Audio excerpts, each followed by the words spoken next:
우선 오늘 주제 발표는 김영준 교수님이 맡아주셨습니다. 김영준 교수님은 독특하게 계량 정치학을 공부하신 분입니다.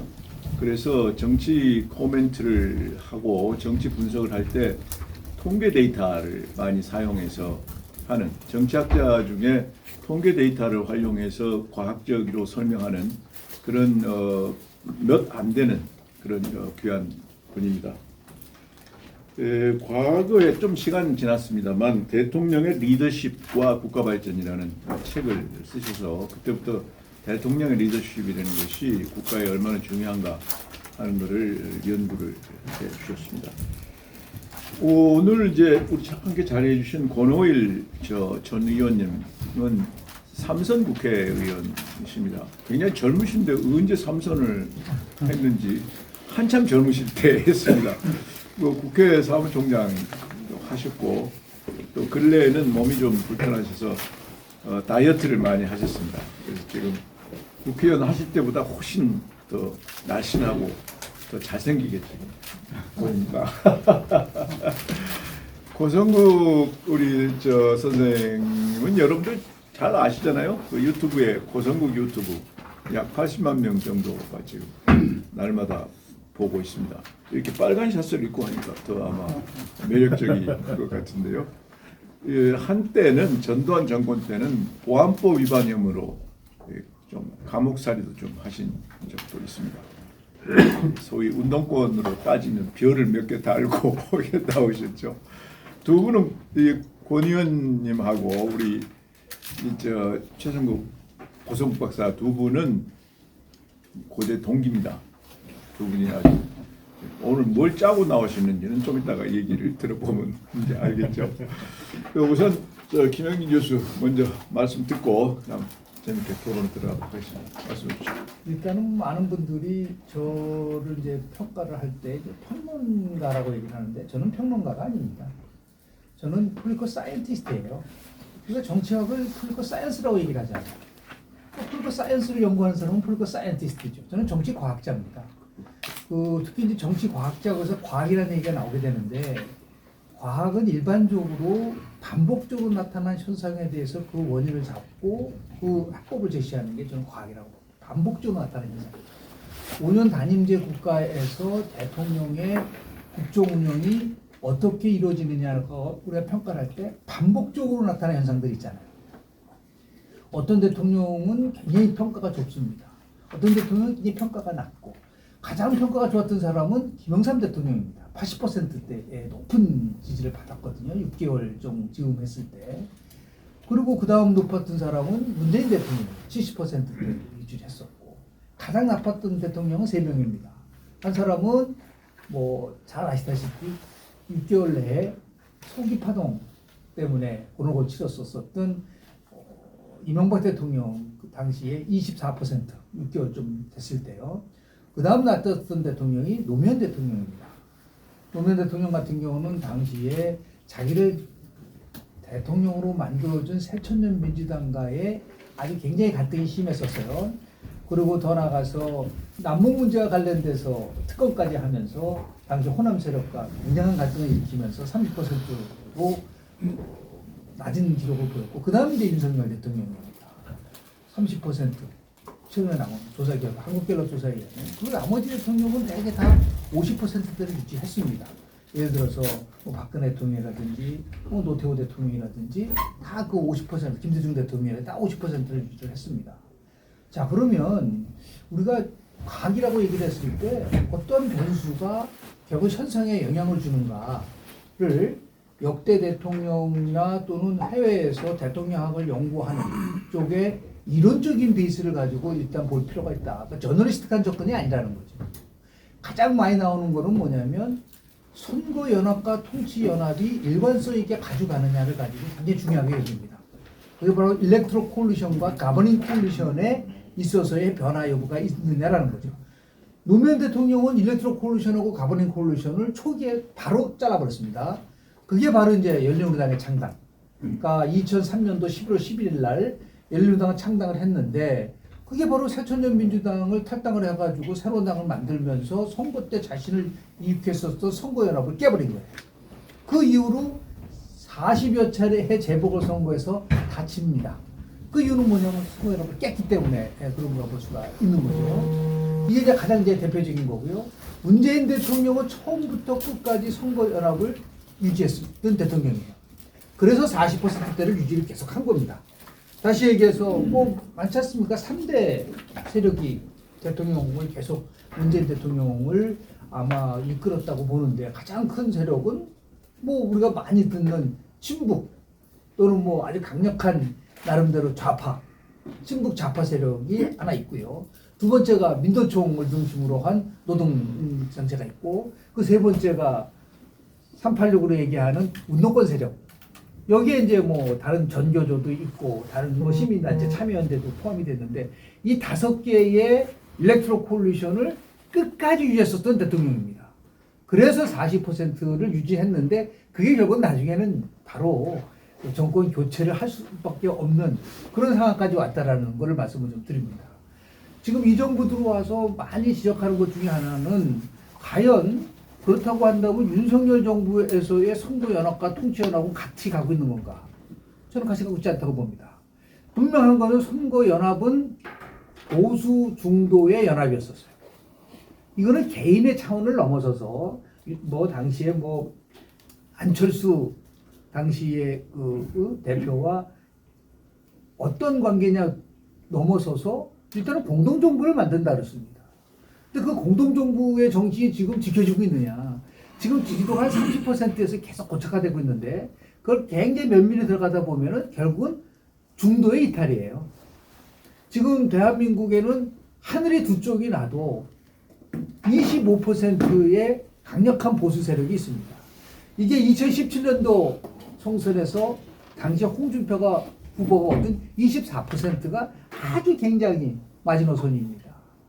그러고 나서 실은 플러스 이제 알파가 30% 정도의 보수가 있고 그 30% 정도의 진보가 있고 40% 중도가 어디로 가느냐에 따라서 달라지는 거거든요. 그것도 반은 중도의 반은 진보 성향이고 진도의 반은 보수 성향이라고 볼 수가 있어요. 그러니까 지금 이러한 중도 보수 동맹을 통해서 결국 새 정부가 들어왔는데 그것이 제대로 지켜지지 않고 있다고 중도 쪽은 판단하고 있는 것 같습니다. 그러니까 물론 이제 중도가 변화되는 건 여러 가지가 있죠. 민생 문제, 개혁 문제, 도덕성 문제 이런 거에서 움직인다 하더라도 선거연합과 통치연합에서 관점으로 봤을 때는 연합의 형태가 너무 느슨하다. 일부 뭐 평론가는 윤석열 대통령과 뭐 이준석의 선거연합이 깨졌기 때문에 그렇다라는 저는 거기에 동의하지 않습니다. 이준석은 연합의 대상이 아니에요. 뭐 그 사람이 갖고 있는 잘못된 선거 전략, 젠더 갈라치기를 통해서 이겼다고 생각하는데 오히려 젠더 갈라치기 때문에 굉장히 어려움에 봉착된 선거 원래 득표율이 아주 박빙을 났었던 부분들이 있거든요. 그게 첫 번째 얘기하는 이제 그 앞으로 새 정부가 어떻게 될 것이냐를 평가하는 기준이에요. 연합의 관점에서 볼 수가 있는 것이고요. 그리고 또 하나 이제 우리가 많이 얘기를 하는 거는 뭐냐면 통치 환경에 대한 문제입니다. 통치 환경. 그러니까 이 새 대통령이 통치를 할 당시의 환경이 어떻었느냐라는 거죠. 그래서 우리 수학 분석을 해보면 이 엄밀하게 따지면은 이 윤석열 정부는 굉장히 열악한 상태에서 권력을 잡은 겁니다. 가장 스트롱한 강점이라고 얘기하는 것은 2021년도 4월 재보궐선거에서 압승을 했어요. 그리고 더 나가서 대통령 선거에서 승리를 했고 2022년도 6월 지방선거에서 그야말로 압승을 했습니다. 3차례 연속 압승을 했고 5년 만에 정권을 교체했다라는 것이 굉장한 스트렝스니스, 강점일 가능성이 높았던 거죠. 그런데 문제는 이 스트렝스일 수도 있지만 위크니스가 있는 거죠. 윤석열 대통령에는 3가지가 없다. 역대 대통령과 비교했을 때 절대적으로 약간 3가지가 없다. 첫 번째는 뭐냐면 윤석열 대통령 때문에 국회의원 된 사람이 단 한 명도 없다는 겁니다. 지금 국민의힘에. 그 두 번째는 윤석열 대통령에서 지역 기반이 없습니다. 윤석열 대통령이 무슨 지역 기반이 있어요? 뭐 아버님이 뭐 공주분이라고 얘기를 하지만 뭐 충청을 대표하는 대표인이 아니에요. 지역적 기반이 없다. 마지막으로는 윤빠가 없다. 예를 들어서 뭐 박근혜 대통령이라든지 아니 문재인 대통령이라든지 이재명 저 후보 같은 경우는 아주 적극적인 그 지지층이 있었었거든요. 과연 윤석열 대통령이 선거 과정 속에서 그렇게 강력한 자신의 윤발을 만들어낼 수 있었겠는가? 그러니까 팬덤이 지금 없다는 얘기죠. 이런 세 가지가 없다라는 게 굉장히 나름대로는 약한 고리라고 볼 수밖에 없는 거죠. 더 나아가서 지금 이제 대통령이 생각할 때 정치 경험이 없다는 얘기를 하면 안 믿을 수도 있을 거예요. 근데 분명한 거는 정치 경험이 없지 않습니까? 본인이 얘기하는 아마추어적인 형태를 보여주고 있다는 것이 지배적인 그런 견해. 이거 굉장히 위크니스죠. 이게 약점이다. 중요한 거는 뭐냐면 이제 오퍼튜니티는 어떻게 되어 있느냐. 가장 큰 오퍼튜는 오히려 역설적으로 이재명 사법 리스크. 그러니까 민주당이 그 이재명이라는 대표를 계속해서 이재명을 방탄을 하면서 지금 이 좋은 기회를 민주당이 스스로 훼손시키고 있다. 이게 지금도 계속해서 반복적으로 나갈 거라고 저는 봐요. 이게 가장 큰 어떻게 얘기하면은 오퍼튜니티이다. 그래서 어떤 분도 그 얘기를 하더라고요. 이재명 대표를 구속하면 안 돼. 걔는 놔둬야 된다. 그렇게 얘기하는 분들도 있을 정도로 이게 굉장히 큰 제가 볼 때는 오히려 오퍼튜니티라고 좀 봅니다.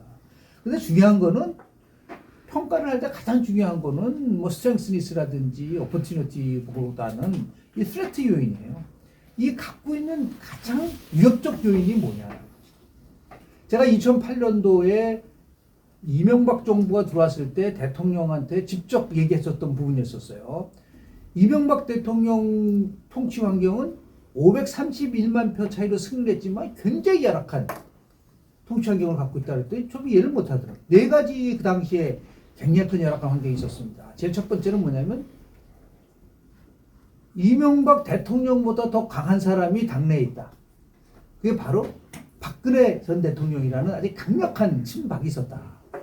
이분 때문에 이분은 대통령을 바라보고 있기 때문에 끊임없이 이명박 대통령과 갈등을 가져갈 거다. 라고 예측을 했었고요.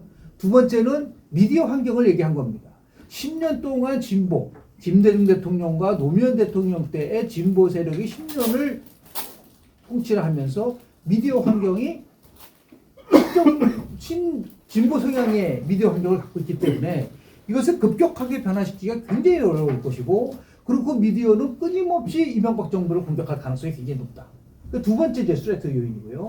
세 번째 스트레이트 요인은 바로 북한 문제일 거다. 그동안 노무현 대통령과 그리고 김대중 대통령이 끊임없이 뭐 우리가 얘기하는 한반도 평화체제 구축을 포함해서 북한과의 관계는 굉장히 좋아졌지만 이게 벼랑간 단절이 되면서 북한이 대한민국을 향해서 의도적인 도발을 할 가능성이 굉장히 크다. 이게 이제 그 통치 환경이고요. 마지막으로 결국은 경제다. 이명박 대통령은 경제를 살리겠다고 해서 대통령이 되기 때문에 그것도 위험하다고 그랬어요. 이유는 간단합니다. 경제는 자기가 다 할 수 있나요? 경제는 그런 외생적 변수에서 움직이는 경우가 굉장히 많아요. 가만히 한번 복기를 한번 해보세요. 대통령 관계와 당시에 나도 속았고 국민 속았다라고 하는 친박 박근혜 대통령 때문에 얼마나 많은 갈등이 있었습니까? 두 번째 한번 보십시오. 소고기 파동은 결국 MBC에서 시작을 해서 굉장히 많은 그 문제 가지고 뭐 법정까지 가지 않았었습니까? 또 세 번째가 얘기하는 금융위기 바로 왔잖아요. 이런 부분들. 자, 그렇다고 한다면 지금 윤석열 정부에 있어서의 통치 환경에서 가장 스트레이트 요인이 뭐냐. 가장 큰 스트레이트 요인은 저는 결국은 절대적인 의석을 갖고 있는 야당이라고 봅니다. 그 야당에 의해서 단 한 치도 못 나갈 것이다. 예산, 법안 등등. 지금 현실화되고 있지 않습니까? 심지어 이제 검수 완박까지 지금 하고 있는 상황이니까. 이런 스트레이트 요인이 있다라는 거가 가장 큰 요인이라고 볼 수밖에 없지 않겠는가라는 생각을 좀 하게 되고요. 두 번째 요인이라는 거는 여전히 뭐 조금 우리 섹션에서 나왔지만은 북한 변수입니다.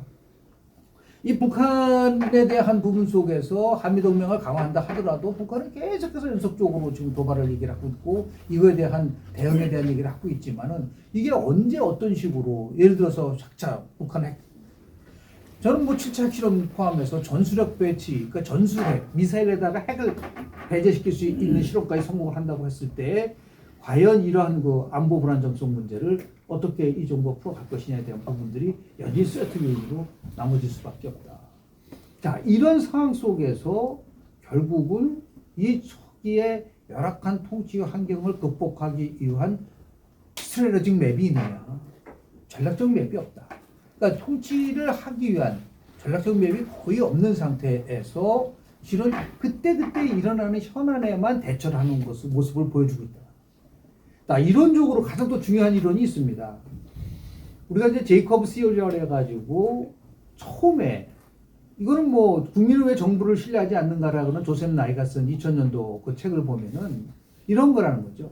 국민들은 새 정부가 출범할 때 가장 중요하게 여기는 거는 expectation입니다. 기대라는 거죠. 그러니까 윤석열 정부가 출범하면 뭘 처음에 기대를 했겠습니까? 제일 많이 강조했던 거는 전 정권에 대한 비리를 예를 들어서 척결하라든지 아니면은 지금 뭐 공정이 무너졌으니까 공정한 사회를 만들어라든지 아니면 더 나가서 지금 뭐 부동산 정책 포함해서 굉장히 어려움이 있는데 이 부분에 대한 것들을 좀 해결해 달라는 이런 굉장히 강한 익스펙테이션이 있었던 거죠. 그런데 이 기대가 현실 속에서 인식과의 격차가 벌어지면 벌어질수록 그때 이제 민심이 폭발한다는 거예요. 이 인사 문제가 왜 문제가 될 수밖에 없냐면 이거는 윤석열 대통령에 의해서도 공정의 가치와 충돌해버린 거예요. 과연 이 인사를 통해서 공정하다고 느껴지는가라는 것을 사람들이 생각을 하게 될 수밖에 없는 것이고요. 경제 어렵다는 거 다 압니다.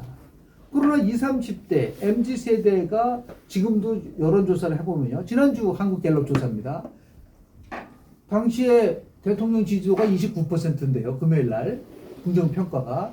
지금 20대에서는 18%, 30대 19%, 10대 10%대로 떨어졌단 말이에요. 이 스윙 보터들이 MZ세대가 왜 10%밖에 지지를 하지 않았는가. 이 사람에게 20, 30대가 굉장히 불안하면서 경제적인 요인에 의해서 금리는 올라가고 있고 주식은 폭락하고 있고 코인은 엉망이고 이런 그 경제적인 압박이 심리적으로 이 사람들에 대한 저항으로 갈 수밖에 없다. 원래 지난 대통령 선거 때 20대에서는 이재명 후보가 더 많이 얻었고 30대에서는 오히려 윤석열 후보가 더 많이 얻었어요. 그러나 지금 가장 빠르게 추락하고 있는 계층이 어디냐? 바로 30대입니다. 30대는요 부정평가가 무려 70%로 나옵니다. 30, 40대, 특히 40대는 워낙 뭐 이제 반 윤석열 대통령입니다. 이 30대가 그럼 왜 이렇게 추락할 수밖에 없었느냐라는 여러 가지 요인을 보면은 공정가치만이 아니라 이 자신의 미래에 대한 불안감이 절대적으로 작동되고 있는 게 아닌가라는 생각을 하게 됩니다. 이러한 그 경기 침체에 대해서 뭔가 이거를 극복해 갈 수 있는 능력과 그리고 거기에 대한 나름대로의 의지와 그리고 주변에 정말 이건 같이 나갈 수 있다라고 하는 그러니까 기대가 무너져가고 있다. 그러니까 다시 거꾸로 얘기하면 윤석열 다음이 사라졌다. 그러니까 처음에 윤석열을 지지하려고 했었을 때에 기대했었던 부분들이 다 무너져 버리니까 그리고 우리가 얘기하는 윤석열 다음이 없고 그리고 이것을 가장 중요하게 여기는 새 정부가 출범했을 때 도대체 어떤 나라를 끌고 갈 것이냐라고 하는 국정 목표에 대한 것, 이 부분이 명쾌하지는 않다. 그걸 우리가 얘기하는 뭐 내러티브가 없다. 윤석열의 내러티브가 없다. 우리 내러티브 이코노믹스라고 해서 요새는 뭐 그 내러티브가 굉장히 중요하게 얘기를 하는데 예를 들어 볼까요? 한번 93년도 당시 왜 80%의 높은 지지를 받았었던 YS 한번 보십시오. 공직자 재산 공개를 저희가 합니다. 그때 재산 공개 안 해도 되는 거였거든요. 재산 공개 합니다. 자, 하나의 척결을 합니다. 그리고 더 나가서 금융신명제하고 그리고 신한국 창조를 한다고 얘기를 하면서 나갑니다. 이것들이 그 초창기 때 있었던 김영삼 내러티브예요. 아, 뭔가 이게 변화를 하는구나. 새로움을 주는구나. 라는 걸 느끼게 한다는 것이죠. 그리고 뭐 문재인 정부 때는 그걸 적폐청산으로 보는 뭐 프레임을 만들었고 박근혜 대통령도 그 당시에는 뭐 지금도 이해는 안 가지만 그 창조경제라는 걸 가지고 자기 그 내러티브를 만들어 왔어요. 그러면 이 정부가 가장 핵심적으로 하려고 하는 저는 대통령의 어젠다가 뭔지가 저는 명확하지가 않아요. 그러니까 자유라는 것들을 굉장히 많이 얘기를 하고 있고 가치동맹도 얘기를 하고 있지만은 도대체 윤석열 대통령이 말하는 가치의 구체적인 것이 뭘까? 1941년도 루즈벨트는 그 유명한 연설을 합니다. 의회에서. 2차 세계대전 중이지 않습니까? For freedoms. 4개의 자유에 대한 얘기를 합니다. 첫 번째 자유가 바로 freedom of expression. 표현의 자유가 제일 중요한 자유다. 두 번째는 프리덤 오브 월십, 결국은 신앙의 자유. 세 번째가 프리덤 프롬 더 파버티, 빈곤으로부터의 자유. 그리고 마지막으로 프리덤 프롬 더 피어, 공포로부터 자유. 이 네 가지 자유를 실현하기 위해서 우리는 전쟁을 하는 것이고, 내가 대통령이 있는 동안 이 네 가지에 대한 자유를 지키기 위해서 국민들과 같이 함께 가겠다. 그럼 윤석열 대통령이 말하는 그 자유 중에서 어떤 자유를 얘기를 하는 것인지에 대한 부분들. 그러니까 지금 MBC 사태만 해도 보세요. 이게 참 언론의 자유와 충돌되는 부분들이 생기게 되는 거고요. 여하튼 간에 자유를 5번 얘기, 35번, 55번을 얘기했다고 하는 그 공격의 빌미를 준 거란 말이에요. 이러한 내러티브가 없다는 것이 굉장한 약점으로 작용될 수밖에 없던 상황이고, 그래서 결국은 이게 빠르게, 그리고 중요한 거는 뭐냐면 지난주 나온 한국갤럽의 조사에서 나타난 가장 큰 특징은, 첫 번째는 뭐냐면 지금 거의 4개월 동안 30%대 지지율로 고착화되고 있는 거예요. 그러니까 50%, 52%로 시작했던 지지율이 지금 이제 30% 안팎으로 거의 여동이 없다. 근데 하나 흥미로운 거는 이태원 참사가, 그리고 더 나아가서 지금 이재명 최측근들이 구속되고 그렇지 않습니까? 그런데 거의 변화가 없어요. 자, 이 퍼즐을 우리가 해석을 해야 되느냐라는 문제가 나올 수밖에 없는 것이고, 두 번째는 지금도 정당 지지도를 보면 빠르게 올라가는 부분이 뭐냐면 무당층의 지지가 굉장히 높게 올라갑니다. 한국갤럽 조사는 30% 정도가 무당층이에요. 그러면 32%, 34%, 지금 더 나아가서 지금 더불어민주당의 지지가 34%라고 얘기를 하는데, 그리고 국민의 지지가 30%라고 얘기하는데, 난 지지하는 정당 없다라고 하는 쪽이 30% 정도 됩니다. 그러니까 정당 정치가 완전히 붕괴된 거라고 볼 수밖에 없는 거거든요. 또 하나 중요한 거는 뭐냐면 이러한 중도층도 굉장히 가파르게 시작이 되는데, 이 중도층과 무당층에서 대통령에 대한 국정운영 평가의 긍정 지지가 너무 낮다. 그러니까 10%대에 머무르고 있다는 거거든요. 어떻게 보면은 굉장히 큰 위기죠. 6개월 만에 이런 식으로 30%대로 낮게 고착화되고, 그리고 중도 무당층으로부터의 지지가 너무 낮다라는 거. 더 나가서 조금 전에 말씀드린 것처럼 20, 30대 MZ세대에서의 지지가 너무 낮다라는 거죠. 자, 그렇다면 현재 상황을 바로 끌어올릴 수 있는 동력이 어디서 만들어질 수 있느냐라는 거죠. 그래서 제가 이제 말씀드리는 오늘의 그 요지는 뭐냐면, 이제 평가는 대통령이 5년 만에 정권을 교체한 것은 정말 기적적인 거예요. 대한민국 대통령 선거에서 5년 만에 정권 교체된 적 없습니다. 그래서 먼저 함의는 뭐냐면, 그동안 2016년도 총선에서 당시 민주당이 승리했습니다. 2017년도 대통령 선거 민주당 승리, 2018년도 지방선거 승리, 2020년도 총선 승리입니다. 4번의 선거에서 전국 선거에서 연속적으로 승리한 정당은 민주당밖에 없어요. 그래서 우리가 보통 이제 정당 재편성이라는 이론을 보면은 정치 지도자라든지 아니면 이슈라든지 핵심 지지 기반의 변화가 오면 이 정당 재편성이라는 것이 와서, 그래서 이해찬 당시 당대표라는 사람이 집권 30년, 이사 집권 30년 얘기한 게 정당 재편성 이론에 근간을 두고 있었어요.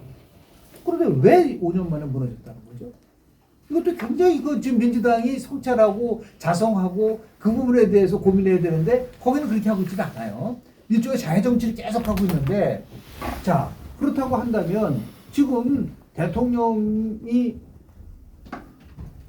앞으로 본인이 이거를 해결할 수 있는 거는 시간은 딱 6개월입니다.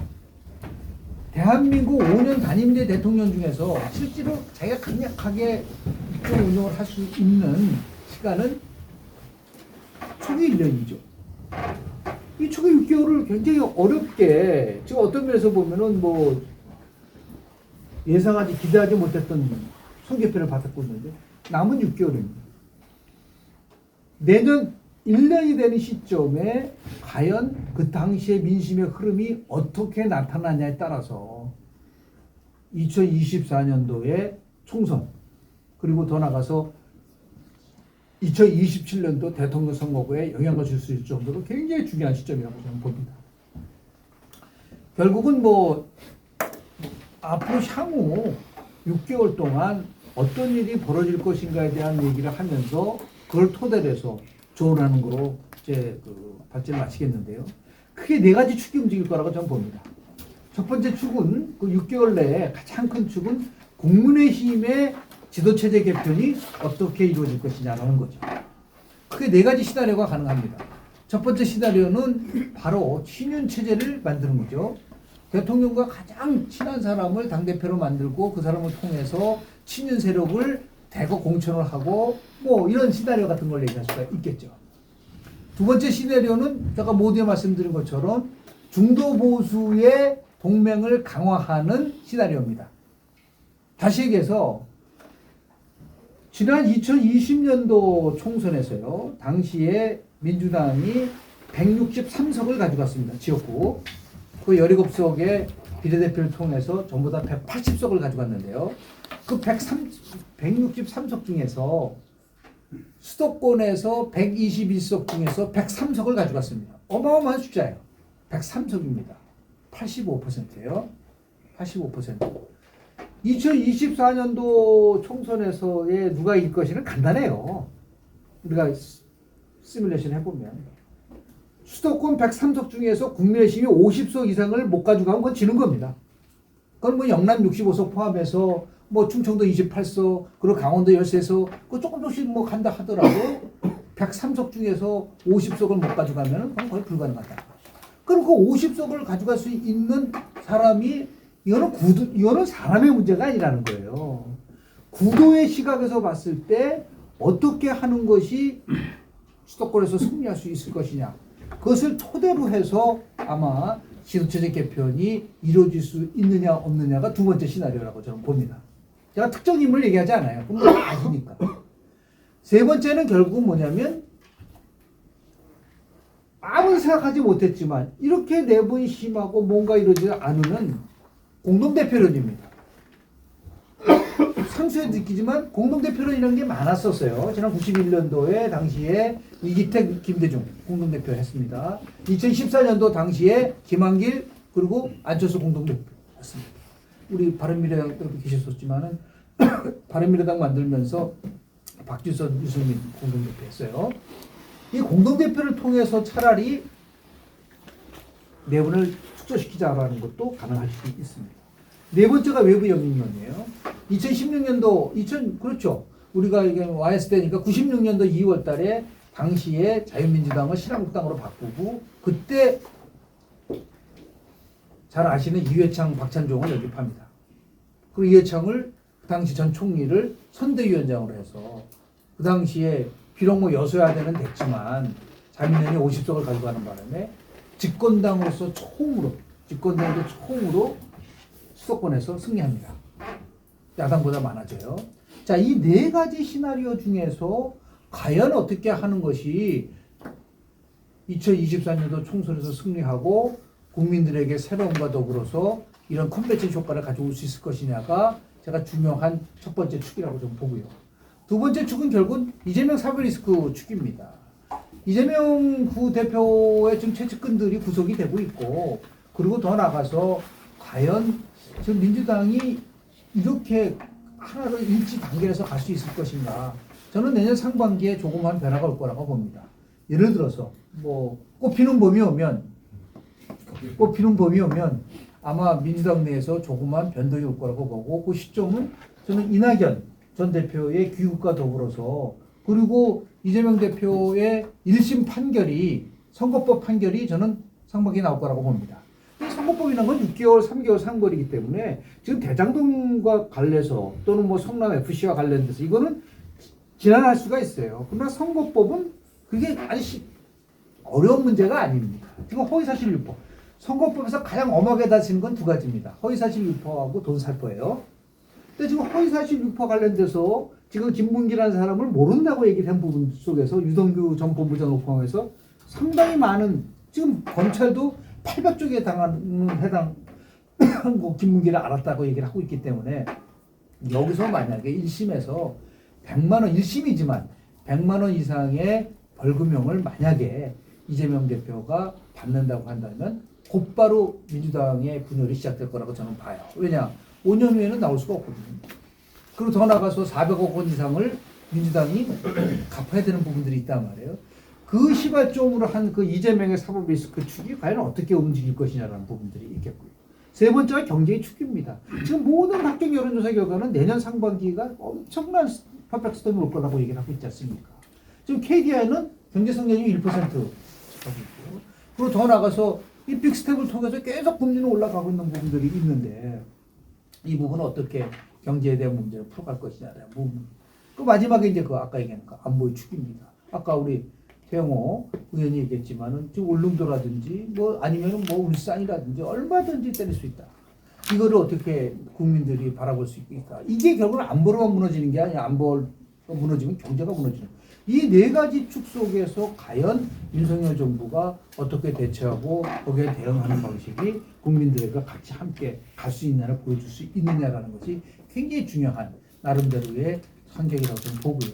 그래서 좀 보는 거죠. 과연 어떻게. 그러기 위해서 6개월 내에 이 현재의 위기를 극복하고 나름대로 안정적인 국정 운영을 하기 위해서 필요한 부분들이 뭘까? 저는 크게 세 가지라고 봅니다. 첫 번째는 결국은 사람들이 변화했다라는 것을 줄 수 있는 것은 결국은 인사 개편이에요. 그러니까 대통령이 지금 뭐 연말이나 연초에 나름대로 지금 이 6개월 동안을 깊이 성찰을 하면서 이게 가장 큰 문제가 됐었던 건 뭐냐면 진짜 최고의 대한민국 최고의 전문가랑 같이 하고 있는가라는 부분 속에서 문제제기가 많거든요. 그래서 뭐 대통령실이나 뭐 내각은 뭐 6개월밖에 안 됐기 때문에 어떻게 될지는 모르겠지만은 이 부분에 대한 나름대로 새로운 가버넌스 시스템을 만들어낼 수 있느냐라는 게 제가 볼 때는 제일 중요한 나름 큰 과제가 아닌가 생각이 좀 들고요. 두 번째는 대통령이 국민들을 봤을 때 정말 이거는 잘한다라고 할 수 있는 핵심적인 어젠다를 제시를 해줘야 된다. 그러니까 그 중에 대표적인 게 이거죠. 지금 뭐 규제개혁 얘기도 많이 나오고요. 노동개혁 얘기도 많이 나오고, 연금개혁 얘기도 많이 나오는데 도대체 어떤 거를 최우선 과제로 해서 국민들과 같이 함께 갈 수 있을 것이냐에 대한 부분들이죠. 그러니까 이 선택의 리더십이 필요하다. 지금 굉장히 정부는 이 부분에 대해서 그래서 도어스태핑 같은 경우 중단됐다고 얘기를 하고 있지만 도어스태핑보다는 대통령이 국민과의 이러한 만남을 더 자주 갖고 설득의 리더십을 보이죠. 레이건 대통령 같은 경우는 going to the public, 대중 속으로 간다고 얘기했는데 레이건 대통령의 모델을 좀 따를 필요가 있다라고 봅니다. 레이건 대통령은요, 레이건 대통령하고 클린턴 대통령하고 오바마 대통령이 세 명의 공통점이 있어요. 대통령 취임 바로 취임 후의 지지와 퇴임 직전의 지지도 조사하면은 퇴임 직전의 지지도가 더 높은 대통령이에요. 놀라운 거 아닌가요? 대한민국 대통령 아까 얘기한 YS는 뭐 80% 가져갔다가 마지막에는 굉장히 낮았잖아요. 오늘 뭐 실직이었었는데요. 그 1년 동안은 뭐 대한민국 최고 대통령이었었는데 IMF란 것 때문에 결국 굉장히 취직이 낮았습니다. 자, 그 이유는 뭘까? 레이건 대통령 같은 경우에는 모든 것을 장관들에게 위임을 해줬어요. 그런데 딱 세 가지만은 내가 반드시 챙기고 이거를 이룩하겠다. 그 세 가지가 뭐냐면 처음에 이 악의 축인 소련을 붕괴하기 위해서 미사일 디펜스 시스템을 구축하겠다. 미사일 디펜스 시스템, MD 시스템 구축입니다. 엄청난 그 스타워라고 그래가지고 뭐 굉장히 논쟁도 많았지만 군비 경쟁을 오히려 강화하면서 소련이 무너졌다는 거 아닙니까? 따라가려고 하다가 못 따라가니까. 두 번째 했던 것이 뭐냐면 텍스컷입니다. 감세와 관련돼서 기업의 경쟁력을 강화시키기 위해서 감세. 마지막 세 번째가 바로 노동의 유연성이에요. 지금도 미국이 마음대로 해고할 수 있고 거기에 대한 부분들에서 기초를 내준 사람이 바로 레건 대통령이에요. 그럼 이 레거노믹스 지금 얘기하는 이 세 가지의 가장 큰 혜택을 본 사람은 누구냐? 공화당이 아니에요. 결국은 클린턴이었습니다. 클린턴 대통령 90년대에 그 호황을 일었었던 거에 기초를 만들어준 사람은 레이건이다. 슈레더를 한번 보십시오. 2005년도 슈레더가 3인당 출신이지만은 노동개혁을 얘기를 하면서 개혁을 얘기하고 결국 메르켈한테 뺏겼어요, 정권을. 메르켈이 뭐라 그러냐면 내가 가장 존경하는 사람은 슈레더다. 비록 정권이 뺏기더라도 유럽의 병자인 독일을 살리기 위해서 이 개혁을 단행했다라고 하는 그러한 나름대로의 의지와 결단을 가지고 대통령이 남은 6개월을 끌고 가야 된다. 저는 그렇게 봅니다. 윤석열 대통령은 뭐 9개월 만에 대통령이 됐기 때문에 이런 거 다 이룬 대통령은 아닙니다. 그런 부분들, 그러니까 국정운영 기조가 전 정권과 다르다는 건 알겠지만 구체적으로 가장 핵심적인 이미디어 프라이어티가 뭐냐를 얘기를 하고 이걸 통해서 대한민국의 미래가 어떻게 바뀔 수 있다는 것을 국민들과 어떻게 설득시켜 줄 수 있느냐라는 그런 부분들이 두고하고 또 세 번째는 이겁니다. 불가능하다고 얘기하는 것을 가능하게 만들어주는 게 정치입니다. 북한에 대해서 담대한 구상을 얘기를 하고 있습니다. 그럼 야당에 대해서 담대한 구상은 없나요? 왜 담대한 구상은 없죠? 야당에 대해서는. 지금 대통령이 취임사에서 뭐라고 그랬냐면요. 분명히 다 나와 있어요. 본인이 얘기를 했어요. 뭐라고 얘기했냐면은 자, 정치는 대통령과 여당의 노력만으로는 불가능합니다. 의회와 소통하고 야당과 협치하겠습니다. 이거 대통령이 약속한 거거든요. 자, 그러면은 이재명 수사와 관련됐기 때문에 협치가 안 된다? 이재명 수사와 민주당의 협치를 분리하는 것을 구상해야죠. 이게 정치죠. 이것을 어떻게 끌고 나갈 수 있냐는 능력을 보여줘야죠. 근데 그렇지 않고 이 상태에서 그대로 가게 되면 어떤 식이 나올까요? 지금 77건의 정부 법안이 단 한 건도 통과 안 되고, 지금 국회 선진화법에 의해서 12월 2일 무조건 만약에 통과, 이쪽에서 합의를 안 보면 정부안이 올라가게 돼, 올라는 갑니다. 그럼 문제는 뭐냐면, 표결이 안 되면 예산 통과 안 되는 거예요. 준 예산 제도도 갈 수 있다. 미국 같은 경우 셧다운 제도가 있는데, 자, 이 부분을 어떻게 해결하려고 하시나요? 이것만 끝납니까? 그 이후에 여러 가지 지금 2024년 총선 때까지 이 극한적인 대립 또는 여소야대 상황 속에서 이 문제를 풀 수 있는 방법을 고민해야 되는 거 아닌가. 이 세 가지에 대한 부분들을 국민들이 납득을 하고, 그리고 정말 새 대통령 이제는 바뀌었구나. 그리고 뭔가 우리한테 미래를 줄 수 있겠구나. 그리고 야당과의 협치를 통해서 줄 건 주고 받건 받는 이러한 것들을 과연 만들어낼 수 있느냐 없느냐가 결국은 앞으로 남은 6개월의 윤석열 정부의 핵심적인 변수고, 그것을 우리가 이제 평가하는 시간을 가져오겠죠. 내년 쪽도. 근데 지금 전망은 그렇게 밝지는 않아요. 이렇게 되려면 정말 해야 되는데, 제가 이 글에도 썼지만 절박함을 가져야 된다. 그리고 굉장히 솔직해야 된다. 국민들에게. 그래서 이 상황을 단순하게 이게 뭐 지금 가장 큰 착각을 하고 있는 게, 이재명 수사가 본격화되면은 민주당이 분열되고 민주당이 분열되면 국민의힘이 이길 수 있다. 그럴까요? 과연? 그건 모르겠어요. 뭐 그렇게 해석할 수 있겠지만은 글쎄요. 그 부분에 대해서는 객관적 근거가 과연 있을지 모르겠지만, 그게 바탕을 둔 만약에 전략을 핀다고 한다면 지난 6개월과 다를 게 없다. 그건 아무튼 계속해서 반복적으로 극한 대립과 투쟁 속으로 갈 수밖에 없는 상황이 있기 때문에 이 부분에 대한 지혜를 어떻게 모을지에 대해서 우리 존경한 우리 권오은 의원님과 그리고 구성국 박사가 답을 주지 않을까 이런 생각을 하면서 제 발표 마치도록 하겠습니다. 고맙습니다. 국회 현장에서 오랫동안 경험을 하신 권오을 전 의원님께 마이크를 돌리겠습니다. 마이크는 없지만. 네. 네, 의장님 초청해 주셔서 고맙습니다. 오기 전에 여기 발제문을 찬찬히 좀 읽어봤습니다. 읽어보니까 거의 제 생각하고 똑같아요. 제 생각 똑같으니까 저하고 생각 다른 것만 말씀을 드리고 있습니다.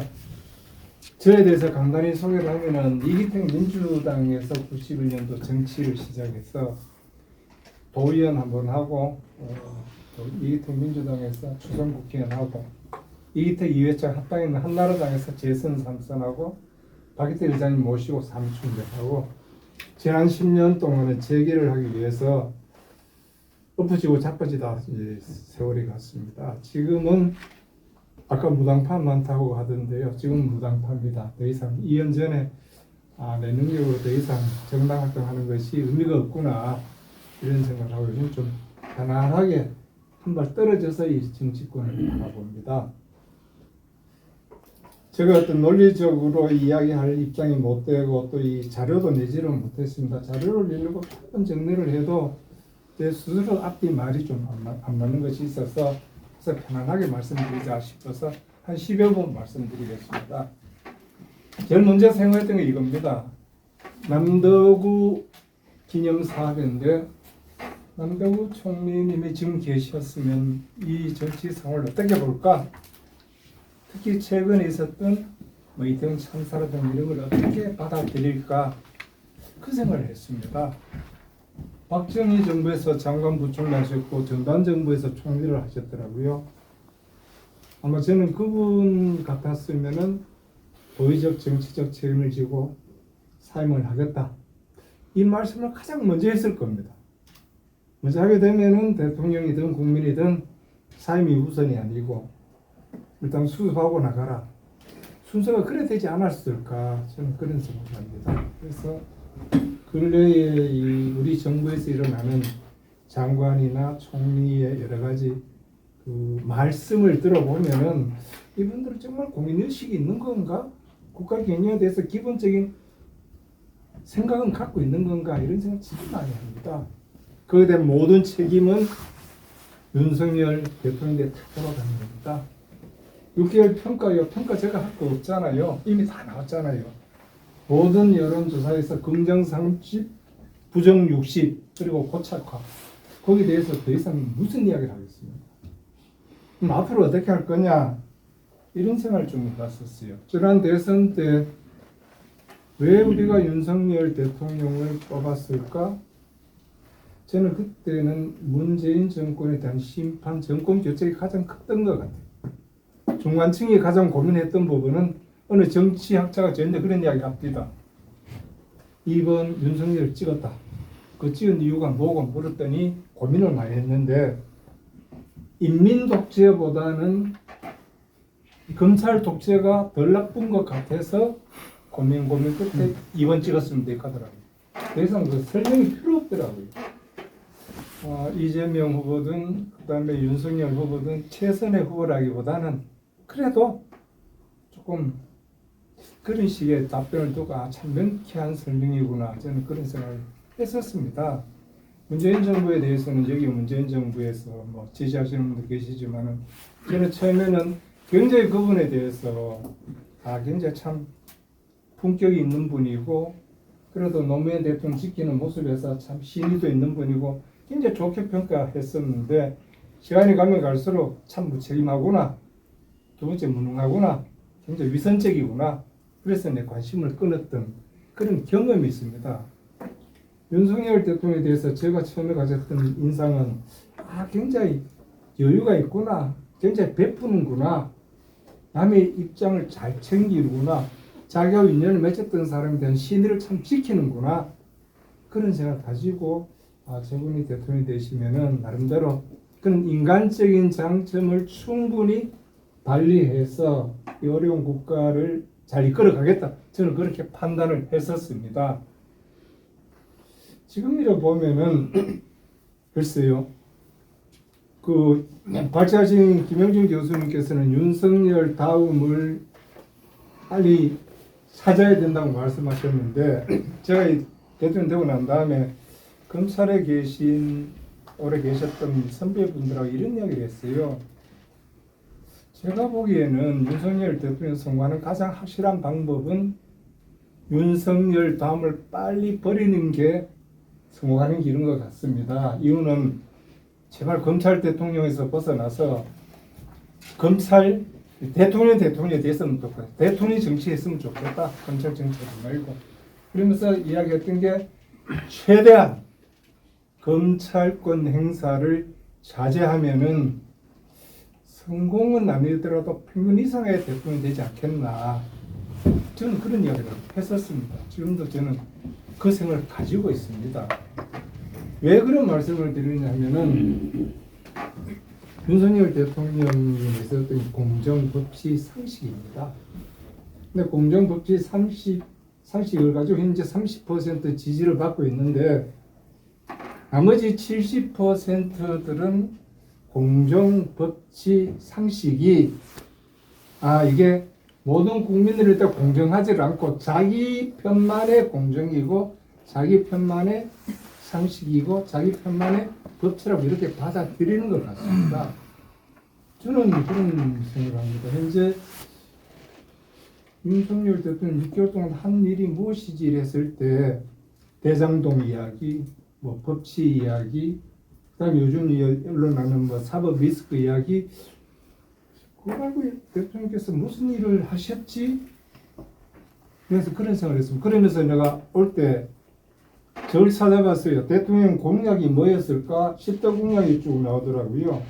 10대 공약을 보니까 코로나 이야기 나오고요. 이제 코로나 뭐 어떤지 마무리됐고, 일자리 이야기가 나오고, 주택 250만 원 나오고, 디지털 플랫폼 뭐 해가지고 대통령실 기획이 나오고, 쭉 이렇게 나와요. 어느 거 하나 우리 피부에 딱 와닿는 건 없는 것 같아요. 그때 결과적으로 지난번 대통령 선거 때는 미래를 보고 투표를 한 것이 아니라 과거된 심판 투표였구나. 대부분 대통령 선거는 미래 보고 선거한다 하잖아요. 총선은 과거에 대한 심판을 하고 지난번 대선은 미래에 대한 투표였다기보다는 문재인 정권 심판에 대한 투표였구나. 저는 이렇게 생각을 합니다. 그럼 이런 모든 일이 있는 데 대해서 그러면 윤석열 대통령께서 이건 대통령 다음이란 말은 저는 그렇게 받아들입니다. 검찰 다음을 이야기합니다. 과연 지금 이 시대에 검찰 다음이 필요한 것인가? 아니면 대통령 다음이 필요한 것인가? 저는 검찰 다음을 대통령이 들어가면 안 된다는 입장입니다. 제가 이명박 정부 그 대선 때 굉장히 참 열심히 했습니다. 그 시대에는 경제 대통령이 필요하다는 입장에서 굉장히 열심히 했습니다. 날밤을 새워가면서 왜? 그게 옳다고 생각했기 때문에요.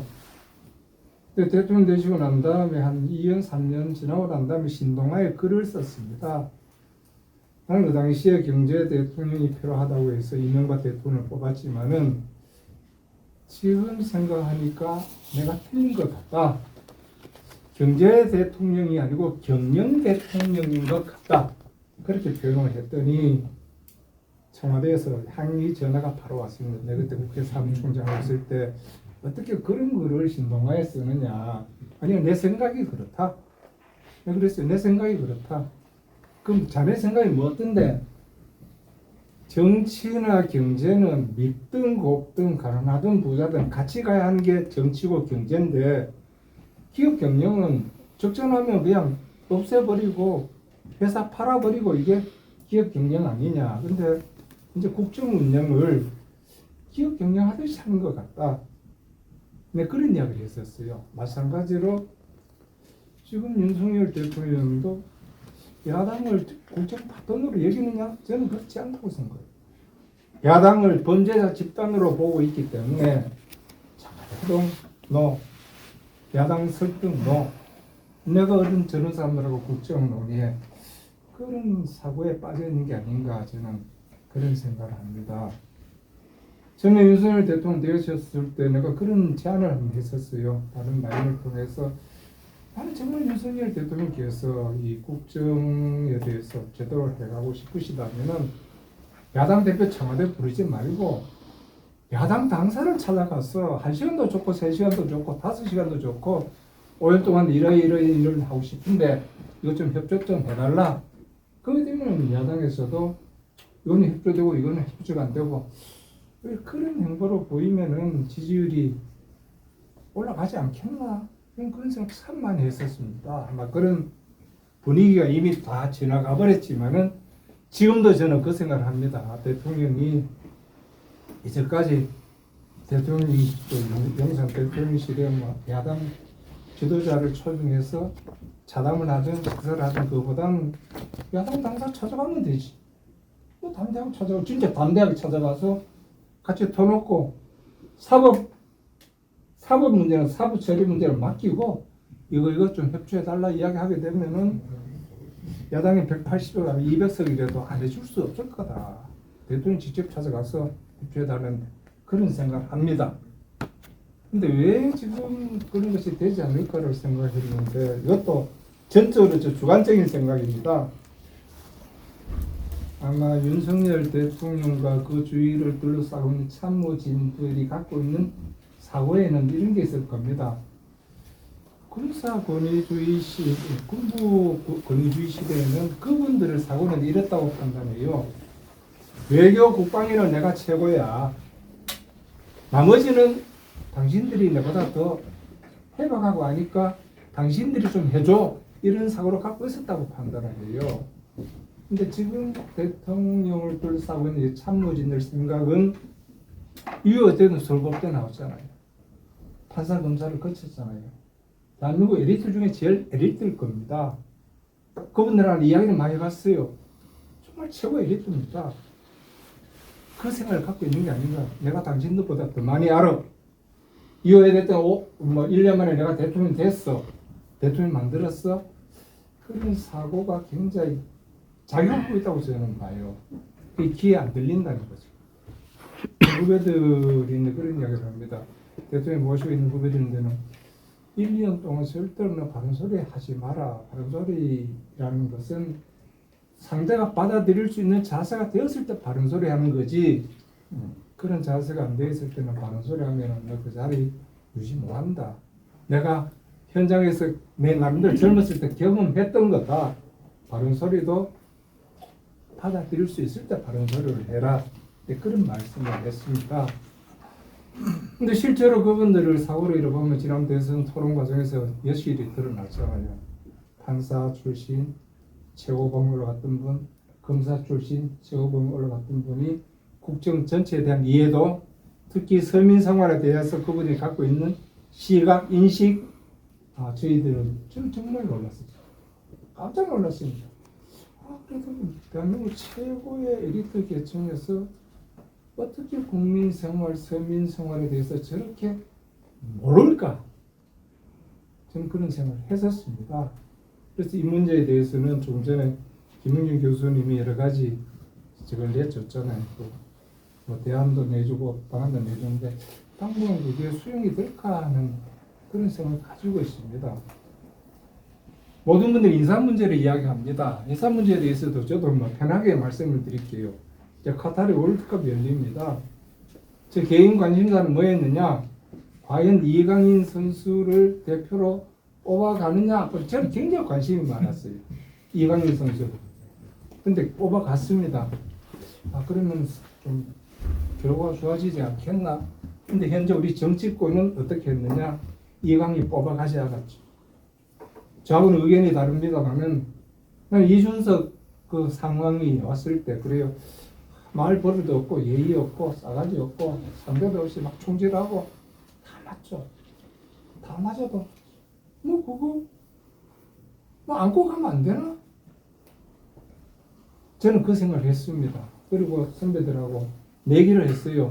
이준석 쫓아내면 선배님들은 지지율이 오른다고 이야기했고 저는 이준석 쫓아내면 지지율이 내릴 거라 이렇게 걸었습니다. 그랬는데 비슷한 것 같아요. 조금 더 내렸지 싶습니다. 20-30단계 달아나서 이준석 저건 아니지만은 바라보는 입장에서는 뭐냐, 정치도 프로 영역 아닙니까? 정치 프로 영역입니다. 축구도 프로 영역이잖아요. 그러면은 게임은 프로를 써야죠. 정치도 프로를 써야죠. 국회를 보게 되면은 틈만 나면 눈만 나면 싸웁니다. 정치라고 하는 원래 편싸움에서 싸우는 건데 그거 편안하게 그 여야 원래 싸우는 거야. 문제는 낮에 싸우더라도 밤에 술은 마셔야 되는데 적대감, 증오 이걸 밤에 술을 안 마시잖아요. 술을 안 마십니다. 제가 처음에 들어갔을 때만 해도 밤에 낮에는 싸우고 밤에는 술을 마셨습니다. 술을 마시면서 했던 이야기, 야 좀 심하잖아. 이런 이야기를 합니다. 벌써. 이런 이야기를 하면 야 내 사정이 그래 그래서 이해해줘. 그래 서로가 해가지고 밤에 있었던 이야기를 낮에 폭로하지 않습니다. 그럼 요즘 밤에 있었던 이야기 낮에 폭로해버리니까 같이 자리를 못하는 거죠. 믿을 수 없는 거죠. 모범해버리죠. 예, 정말 뭐 하는 거죠. 마음에 있는 이야기를 뭐 하는 겁니다. 제가 이제 뭐 두서없이 이런저런 이야기를 했었는데요. 저는 지금이라도 대통령께서 꼭 하셨으면 하는 이야기는 뭐냐면은 여러 가지 인사 문제에 대해서는 늦었지만은 대통령이 해임을 하든 본인들이 자진 사퇴를 하든 해야 됩니다. 총리도 해당이 되고 행안장관도 해당되고 경찰청장도 해당되고 미적미적 하다가 이미 시간을 다 놓쳤는데 왜 이런 문제를 저렇게 오래 끌지 못할까 참 깨끗하게 정말 그거는 윤석열답게 해결하지 못할까 이런 생각입니다. 두 번째 인사 문제의 공적 관계와 사적 관계가 완전히 구분을 해야 됩니다. 현재 대통령 인사는 전적인 사적 관계로 임용을 합니다. 근데 공적 관계가 보이질 않습니다. 친한 친구 쓸 자리가 있고 공적으로 정말 능력 있는 사람 쓸 자리가 있는데 지금 여러 가지 인사를 보게 되면은 어떤 식으로든 사적 인연이 있는 분들을 자꾸 쓰게 되니까 나중에는 정에 꿀리는 그런 현상이 일어나지 않겠나 이런 생각합니다. 결론적으로 이야기를 하면은 윤석열 대통령 이 검찰에서 그분이 정치권을 바라봤던 그 시각을 저 범죄자 부정 부패 그거에다 밑둥 곱든 부정했던 부패했던 같이 가야 할 상대다. 같이 갈 수밖에 없는 그런 식으로 빨리 인식 전환이 되었으면 좋겠다는 게 제 솔직한 생각입니다. 구체적으로는 야당 당사 찾아가서 구체적으로 좀 이야기 좀 하셨으면 좋겠다. 이런 말씀을 드리면서 두서가 없지만은 이 윤석열 정부를 바라보는 안타까운 심정에서 이런 이야기를 드렸습니다. 정치해 주셔서 고맙습니다. 그러면 이제 고성국 박사 말씀해 주시죠. 우리 조장욱 교수님 연락받고 또 우리 김광도 회장님 좌장으로 사회보신다는 얘기를 듣고 아직도 이게 그 담론회장이 남아있나 싶어서 굉장히 반가웠습니다. 아주 기쁜 마음으로 왔고요. 우리 김영정 교수의 그 포리티컬 사이언티스트로서의 깊은 통찰력 있는 분석 아주 잘 들었습니다. 또 현실 정치에 한 20년 이상 경험을 많이 한 우리 고노을 전 의원의 평가도 아주 잘 들었습니다. 저는 그냥 현실적인 얘기만 좀 몇 가지 하겠습니다. 제가 뭐 무슨 정치학자도 아니고 무슨 정치인도 아니고 이렇게 평론가로서 현장에서 늘 접하고 겪고 느끼는 말씀 몇 가지만 좀 드리겠습니다.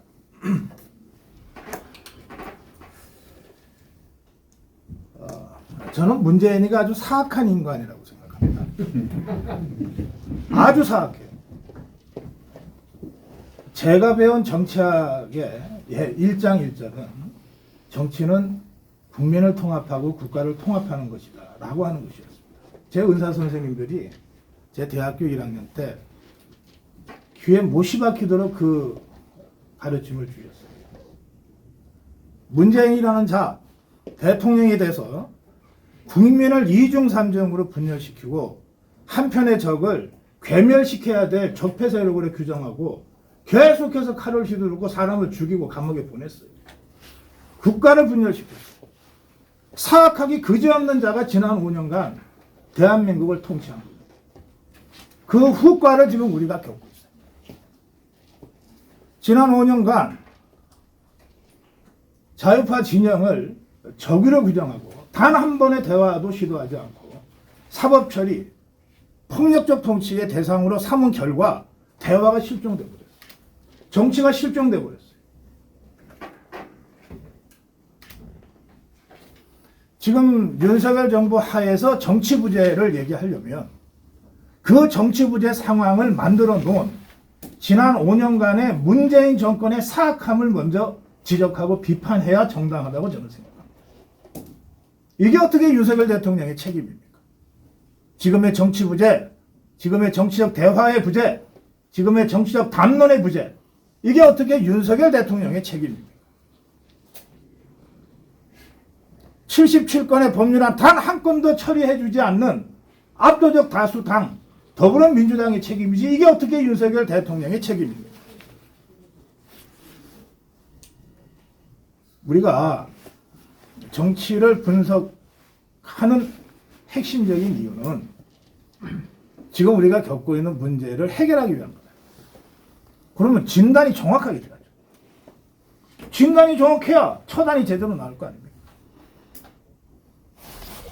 저는 지난 5년간 이 문재인 정권의 이 사악한 이 독재가 지금의 한국 사회를 갈갈이 찢어놔서 합리적 대화가 불가능하게 만듭니다. 어떠한 정치적 담론도 현실화되기 어렵게 만들어요. 정치적 대화와 타협이 불가능하게 만들어요. 제가 정치학을 배울 때는 정치는 대화와 타협의 예술이라고 해요. 지금 대화를 거부하는 자가 누굽니까? 대화를 거부하는 세력이 현실적으로 누굽니까? 대통령이 당선되고 취임도 하기 전에 4월 달에 촛불 들고 대통령 퇴진 집회를 기획했던 자들이 좌파들이에요. 이 자들이 대화를 할 수 있는 상대입니까? 그 좌파들의 촛불 집회에 더불어민주당 국회의원들이 대거 올라가서 윤석열 퇴진을 외치고 있어요. 취임한 지 6개월 만에. 이들과 대화를 해야 됩니까? 할 수 있겠어요? 대화 부재의 책임을 윤석열 대통령한테 묻는 것은 뭐 대통령이니까 모든 책임을 궁극적으로 져야 된다고 하는 의미에서는 어쩔 수 없지만 이거는 부당해도 지나치게 부당한 비판이다. 저는 그렇게 생각합니다. 진단이 잘못됐어요. 그러니까 처방도 자꾸 윤석열 대통령한테 요구하는 거예요. 대화하라, 대화.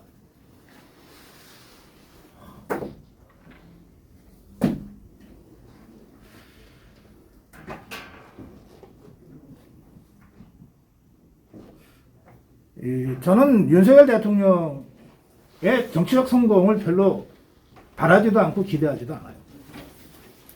그냥 역사적 역할을 잘하기만을 바랄 뿐입니다. 성공한 대통령의 기준이 뭔가요? 지지율이 높으면 성공한 대통령인가요? 그러면 퇴임할 때 지지율 한 자리 수상밖에 기록하지 못한 김영삼 대통령은 진짜 실패한 대통령인가요? 저는 성공한 대통령과 실패한 대통령을 대통령 지지율이라는 숫자로 간단하게 평가할 수 없다고 생각합니다. 지금 윤석열 대통령의 이 전반 6개월간의 지지율을 가지고 여러 가지로 분석이 있는데 뭐 저 이거 불가피하다고 생각합니다. 지난 대선 6개월 전에 또 8개월 전이죠, 정확하게. 8개월 전에 이재명을 찍었던 사람들이 단 한 명도 이탈하지 않고 있어요. 이유는 여러 가지겠지만 정말 이재명이 좋아질 수도 있고 정말 윤석열이 싫어질 수도 있고 거의 이탈하지 않고 있어요. 따라서 윤석열한테 다시 추가로 플러스로 올 표가 어디 있습니까? 48대 47이었는데 두 사람을 안 찍은 표는 다 합쳐봤자 5%에 불과해요. 그 표가 왔던 겁니다. 일시적으로. 그게 52까지 올라간 거예요. 지금도 이재명을 8개월 전에 찍었던 표는 단 한 편도 흐트러지지 않고 있어요. 그러니까 저들이 촛불 들고 한 번 더 끌어내리겠다고 나서는 건 아닙니다. 저건 믿고. 그러니까 현실적으로 얘기하면 윤석열 대통령이 아무리 선정을 베풀고 정말 역사 이래 이런 대통령 없다고 하는 좋은 정치를 해도 올라갈 수 있는 지지율의 한계는 52밖에 안 되는 거예요. 그 이상 어떻게 올라갑니까? 저는 이 구도, 이런 정치 구도를 만들어 놓은 것이 지난 5년간의 문재인 정권의 사악한 국민분열 정치였다고 저는 생각합니다.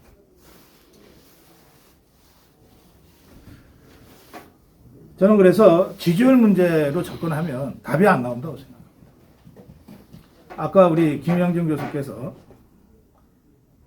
전반기 1년, 대통령 임기 1년이 중요하고 이미 6개월은 30%대로 지나갔고 남은 6개월 동안 이 30%대의 수렁에서 벗어나지 않으면 뭐 총선도 없고 뭐도 없고 뭐도 없다 이렇게 이제 분석하셨는데 제 감각으로는 제 현실적 감각으로는 6개월 동안 무슨 짓을 해도 30%대를 벗어나기 어려울 것 같습니다. 왜? 이재명 세력이 전혀 흐트러지지 않으니까. 대깨문들이 전혀 흐트러지지 않으니까.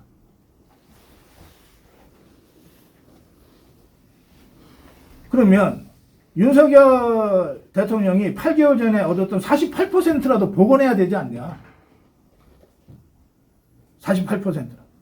그 48%는 문재인 정권 심판, 조국 심판, 이재명 심판의 표였어요. 근데 선거가 심판으로 끝났잖아요. 심판으로 끝났잖아요. 그러니까 심판 선거연합이 자기들이 성공한 이후에 와해되는 거, 이완되는 거, 느슨해지는 거는 너무나 자연스러운 겁니다. 정권을 잡는 것으로 문재인에 대한 심판이 정치적으로 1차 끝났고 이재명에 대한 심판이 1차적으로 끝났어요. 그러니까 심판을 위해서 계속 머물러 있어야 될 이유가 없는 거예요.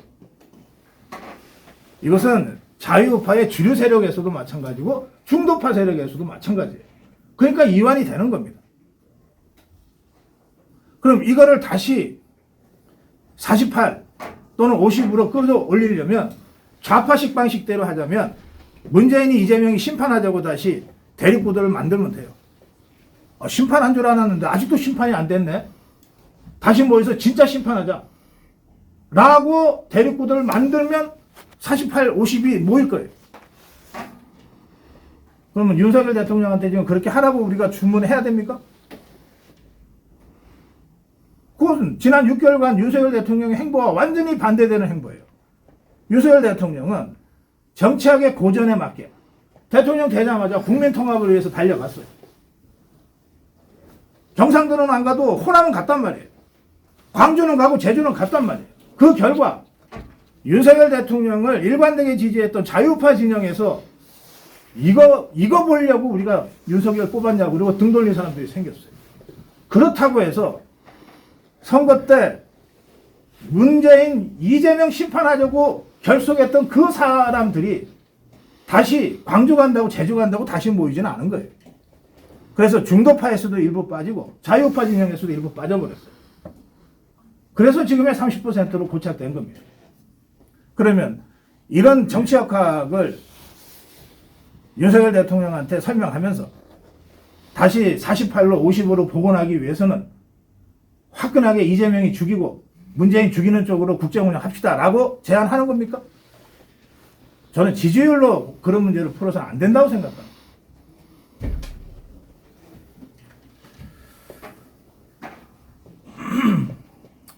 예, 또 다른 얘기도 잠깐 하겠습니다. 저는 지금 문재인, 이재명 세력, 문재인이 아직 건재하기 때문에 더불어민주당은 문재인 세력과 이재명 세력의 연합 아닙니까? 이 두 세력이 사실상의 대선 불복을 하고 있다고 생각해요. 이들은 0.73을 도저히 인정할 수 없을 거예요. 어떻게 윤석열 같은 사람한테 우리가 권력을 뺏겼냐. 지금도 자다가 벌떡벌떡 일어날 거예요. 억울해서. 그들은 굉장한 계획이 있었거든. 최소한 20년, 30년 잡아서 우파 전체를 괴멸할 때까지 몰아붙이자. 그리고 뭐 연방제로 됐건 뭐로 됐건 어쨌든 헌법 고치자. 그런 계획을 가지고 있었던 거예요. 그 계획이 정말 불의의 윤석열의 출현으로 이 중간에 좌절돼버린 이 좌파들이기 때문에 그들이 갖는 상실감, 충격, 이거는 뭐 엄청 클 거라고 저는 생각해요. 따라서 불복할 수밖에 없어요. 그 불복이 입법적 불복으로 나타나고 예산 정책의 불복으로도 나타나고 대통령 취임도 하기 전에 탄핵하겠다고 하는 촛불 불복으로도 나타났다고 봅니다. 그러면 이들을 과연 설득할 수 있을까? 대통령 선거 끝나자마자 대선 불복을 행동으로 옮기고 있는 이들을 과연 대화 타협으로 설득해서 정권을 지지하는 세력을 만들 수 있어요.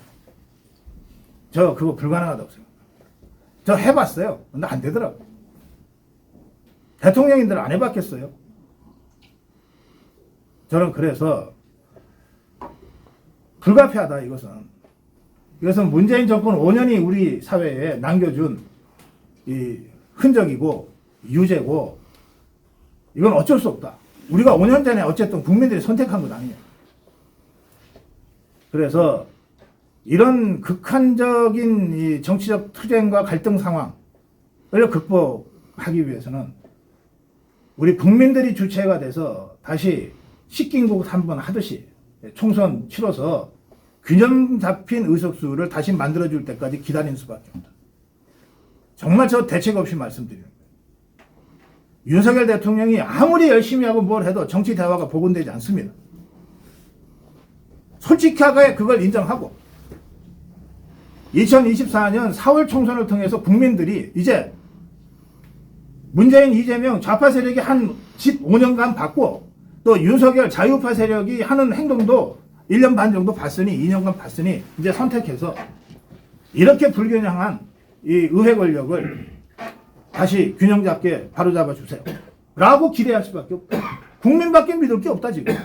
저는 솔직히 그런 심정입니다.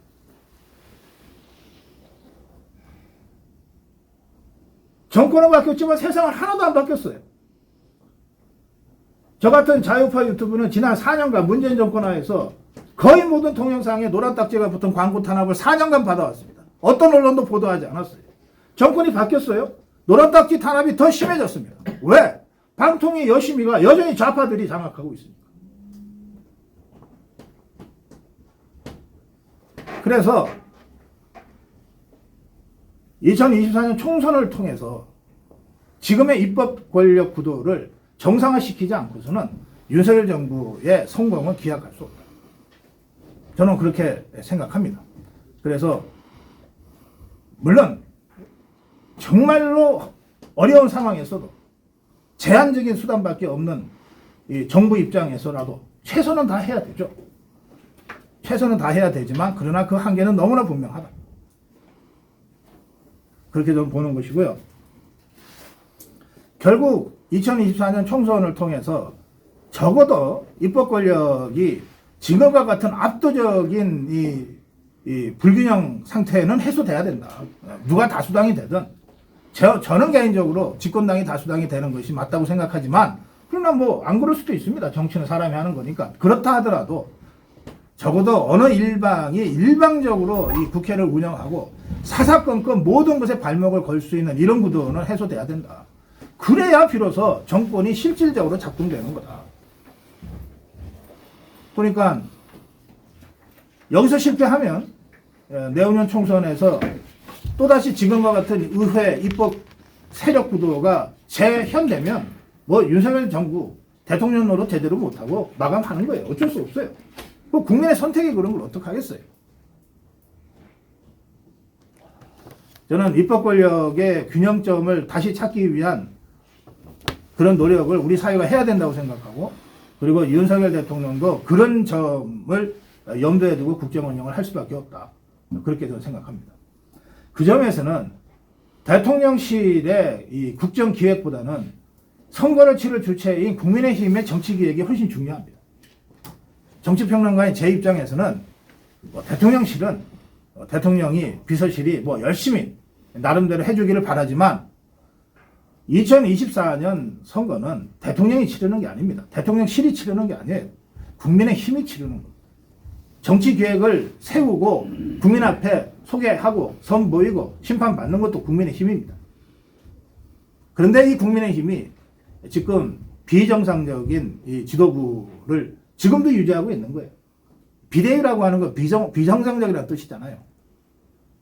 그래서 저는 뭐 내년 초에 어쨌든 전대를 거쳐서 정상지도부를 구성한다 그러는데 이 정상지도부가 제대로 정상적으로 잘 구성되는 것이 이후 전국에 있어서 핵심적으로 중요하다. 네, 그렇게 말씀드립니다. 구체적인 사람 얘기는 제가 빼겠습니다. 저는 윤석열 대통령한테 마지막으로 한 말씀 드릴게요. 저는 윤석열 대통령한테 많은 거 기대하지 않습니다. 우리 권오을 의원은 뭐 여러 정치적 경륜이 있으셔서 대통령이 진짜 성공하길 바라시고 그러니까 좀 검사물 좀 빼라. 검찰권 행사를 최소화하라. 라고 하는 주문을 하셨는데 저는 그 반대로 주문합니다. 저는 솔직히 말씀드립니다. 윤석열 대통령한테 경제를 잘하게 해달라고 제가 기대하지 않습니다. 경제팀을 잘 구성해서 경제가 나아지면 좋겠지만 그렇다고 해서 우리가 대선 때 뭔가 기대하고 뽑잖아요. 여러분들 이 중에 윤석열 후보 찍은 분들이 몇 분 계실 텐데 경제 살려줄 사람이라고 찍은 사람 한번 손 좀 들어보세요. 없잖아요. 솔직히. 네? 안 들어요 손. 아니, 그래서 회장님 그러셨어요? 없잖아요. 경제 때문에 윤석열 대통령 뽑은 사람은 거의 없어요. 뭐 노사개혁 때문에 뽑은 사람도 별로 없어요. 제가 체감하고 있는 제가 느끼는 민심은 그래요. 윤석열 대통령을 뽑아놓으면 문재인이 이재명이 속 시원하게 처리할 것 같다. 그것 때문에 대다수의 국민들이 전 윤석열 대통령을 뽑았다고 생각합니다. 이것은 상징화된 두 사람이지 실제로 지난 5년간 문재인 좌파 정권이 우리 사회를 얼마나 망가뜨리고 무너뜨렸는지에 대해서 절절히 느끼고 있는 그분들의 입장에서는 그 신적폐, 문재인 이재명의 신적폐를 어떻게 청산할 것인가 라고 하는 것이 정말로 처절한 과제거든요. 그걸 제일 잘할 사람이라고 윤석열 후보를 뽑았다고 저는 생각해요. 그러면 그 부름에 맞게 행동하는 것이 맞아요. 그거를 제대로 해놓고 플러스 알파로 기대하지도 않았는데 외교안보도 잘해, 기도하지도 않았는데 경제도 잘 살려, 정말 박수칠 일이지만 바로 이거 하라고 뽑았는데 이걸 제대로 못하면 어떤 국민이 계속 지지합니까? 저는 그 점에서 윤석열 대통령이 왜 적어도 다수의 국민이 윤석열 후보를 지지해서 대통령이 됐으니 그 다수의 국민이 자신에게 무엇을 기대하면서 대통령으로 만들어 놨는가에 대해서 한시도 잊지 말고 대통령 역할을 해야 된다고 생각해요. 그게 선출직 대통령의 운명입니다. 그걸 제대로 하고 플러스 알파로 더 잘하는 것을 기대하는 거예요. 그 점에서는 뭐 검찰권 행사라고 얘기할 게 아니고요. 그야말로 자유민주주의와 자유시장 경제의 질서를 지키기 위한 법치를 확고하게 실현하겠다. 이걸 위해서 우리 국민들이 윤석열 대통령을 뽑았고 윤석열 정부를 출범시켰고 대통령도 그 문제를 지속적으로 취임사 뭐 대통령 공약에서 지속적으로 얘기하고 있잖아요. 그걸 제대로 하자. 저는 그거 하나만 딱 요구하고 싶어요. 일단 여기까지만 드리도록 하겠습니다. 고맙습니다. 네. 하도 이 열강을 하셔서 제가 옆에 앉아서 가끔 깜짝깜짝 놀랄 정도로 지금 우리가 시간 제한이 있기 때문에 김영준 교수께서 시간을 좀 고려하셔서 말씀을 좀 해주시죠. 제가 모두에 말씀드렸었던 그 품질 한정과 관련된 거를 토대로 해서 고등국 박사 얘기를 한 거죠. 쓰레기 요인이죠. 많이 가지가지 찢어졌기 때문에 그런 상황 속에서 이제 통치를 하다 보니까 지금 뭐 불가피하다라는 표현을 쓰셨죠. 그런데 문제는 뭐냐면 문재인 정부가 사악하고 국민을 분열했기 때문에 정권이 교체된 거예요. 그 부분은 이루어진 거다. 그걸 가지고 계속해서 이 문재인 정부의 사악함 때문에 이 지금 불가피하게 떨어질 수밖에 없다라고 하는 건 두 가지 함정이 있다. 첫 번째 함정은 뭐냐면 그러면 최소한도 윤석열 대통령의 지지가 45% 정도 유지해야 된다. 그러고 나서 다른 것 때문에 그럼 지금 30% 자기가 48.6%의 지지를 받았던 사람이 왜 30%밖에 지지를 못 받느냐에 대한 설명을 해줘야 된다. 그거는 문재인 대통령이 너는 갈기갈기 찢어놓은 그쪽은 전혀 똘똘 뭉쳤다고 하고 여기는 왜 안 뭉치냐는 거죠. 그 첫 번째 퍼즐을 풀어야 된다. 두 번째는 뭐냐면 그럼 저쪽은 왜 와야가 되지 않느냐라. 이 부분에 대한 문제를 해결을 해야지만이 지금 갖고 있는 낮은 지지율을 극복할 수 있는 게 있지 않겠는가라는 생각을 갖게 되는 거죠. 그래서 분명한 거는 그 제가 30%대로 고착화했다는 것에 대한 것들을 갖고 있는 함의를 잘 알아야 된다는 겁니다. 왜냐하면 정말 정권 교체를 원했지만 윤석열이가 싫어서 좋아서가 아니라 이재명이가 싫어서 찍었던 사람들도 굉장히 많다고 저는 봐요. 또 하나 두 번째는 뭐냐면 지금 얘기하는 부분에 법치와 공정이라는 이 두 가지를 어떻게 조화를 만들어낼 것이냐 숙제를 하고 있다는 거죠. 저는 그랬어요. 법치를 세워서 대한민국을 새로 바꿔야 되겠다라고 한 사람, 많은 사람들이 문재인 심판하고 그리고 윤석열 대통령을 지지한 부분도 있지만 또 하나 죽은 뭐냐면 국가미래연구원하고 2015년서부터 계속해서 시대정치인이라는 게 뭐냐 빅데이터 분석을 했습니다. 그때 2015년에 처음 분석을 했을 때 나왔었던 것이 바로 공정이었어요. 그때는 공정이라는 단어가 거의 나오지 않았을 때입니다. 빅데이터 분석을 해보니까 공정이라고 나왔었고 그리고 지속적으로 조사를 했는데요. 문재인 정부 때에 조사를 하니까 또 공정이 나오는 거예요. 자, 공정한 나라를 만들겠다고 내세웠던 문재인 정부가 여러 정책을 폈는데도 또 왜 공정이라는 게 시대 정수로 계속 나올까? 공정하지 못한 정부였었죠. 사악하다는 건 결국 공정하지 못하다는 거예요. 결국 뭐냐면 한 축은 법치지만 한 축은 정말 우리 사회가 좀 공정했으면 좋겠다. 이 부분이거든요. 법치만 가지고는 안 된다. 윤석열 정부가 결국 국민들로 하여금 야, 이 불평등한 걸 좀 바꾸고 새로운 공정을 좀 세우고 이렇게 해야지만이 조화를 이룰 수 있다. 저는 그렇게 봅니다. 그런데 왜 52%를 얻었었는데 출범 직전에요. 아까 얘기한 식으로 48대 47인데 나머지 안 찍었던 사람이 찍었기 때문에 52%라고 얘기했어요. 그러면 왜 6개월 만에 이 52%가 22%로 떨어졌느냐라는 거는 문재인의 사악함만으로 설명이 안 된다. 이거는 자신의 무엇인가가 부족했기 때문에 나온 현상으로 봐줘야 된다. 그거를 복원시킬 수 있도록 하기 위해서는 저는 법치만으로는 안 된다. 저 그렇게 봐요. 그래서 지금 30% 떨어진 거가 바로 올라가지 않아요. 제가 그랬습니다. 윤석열 대통령은 하늘이 두 쪽이 나도 지지율 55% 이상 못 얻어간다. 왜? 조절됐기 때문에. 그럼 최소한도 31, 35, 40, 45로 가는 단계적인 나름대로의 지지율만 가지고 얘기하지 말라고 하시지만 지지율이 결국은 가장 국민들에게 나타날 수 있는 민심의 지표이기 때문에 어쩔 수 없어요. 그러면 지금 30%에서 35%로 올라가고 35%에서 40%로 올라가고 40에서 최소한도 2024년도 총선 이전에 최소한 40% 이상을 지지하지 못 받으면 저는 총선 힘들다. 그 말씀을 드리는 거예요. 왜냐하면 표라는 거는 거짓말하지 않는다. 데이터는 거짓말하지 않는다. 그럼 이 시점에서 35%로 끌어올릴 수 있는 첫 번째 게 아마 지금 얘기하신 대로 법치를 강화시키면 올릴 거예요. 이재명이 소환하고 이재명이 체포영장 발부해서 국회에서 그 난리를 치르고 그리고 하면은 당연히 결집하겠죠. 35%까지 올라간다고 봅니다. 그러나 그 부분을 더 끌어올릴 수 있는 것도 있어야 된다. 저는 그게 공정과 상식이라고 봐요. 인사에서의 공정함. 자, 자유민주주의 체제와 시장경제를 얘기를 하면서 시장경제에 정말 지속성을 가지고 하고 있나요? 그럼 뭔가 성과가 나타나야 되잖아요. 규제개혁을 얘기를 했으면 규제개혁에 대한 성과가 나와야 될 거 아니에요. 그런 거 없이 자, 디지털 플랫폼 정부하고 내가 나의 삶과 어떤 영향을 주는 거죠? 윤석열 정부가 추구하는 이 정책이 지금 힘들지만 앞으로 우리 생활에 어떠한 도움을 줄 수 있다는 거를 체감할 수 있게 만들어줘야 되는 거 아닌가요? 그런 거 없이 그냥 법치만 강화시켜가지고 이 문제를 40% 끌어서 올릴 수 저는 보다는 불가능하다고 봅니다.